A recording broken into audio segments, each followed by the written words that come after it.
Hi, this is the Blender Shape Fitter add-on, and I'm just going to talk you through the four options we've got. So over here on the right is the add-on itself, and from the drop-down we've got sphere, plane, cylinder, and two condyle cylinder. And this was developed to help fit objects to bones.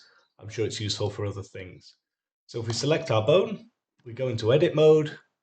I'm going to select through, so we'll select the femoral head like this, we'll fit a sphere to it, and there's our sphere fit to the femoral head.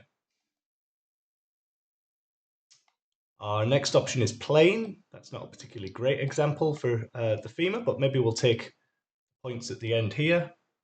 So we'll select, try and find a view where we can select the end like this. We change it to plane, calculate, and that will fit a plane to those points.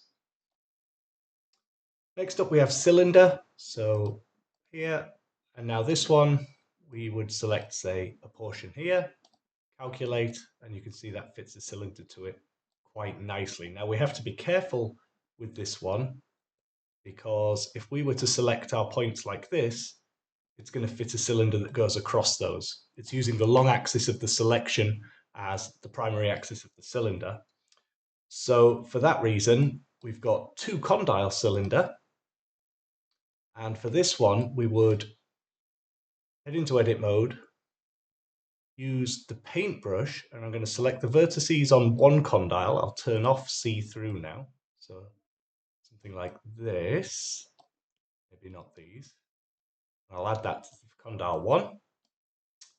And this tells you how many vertices you've selected. And then I'll select these, and I'll say that's condyle 2. And then we calculate, and you can see that fits the cylinder quite nicely across the axis there. And you can obviously do this a little more or less accurately depending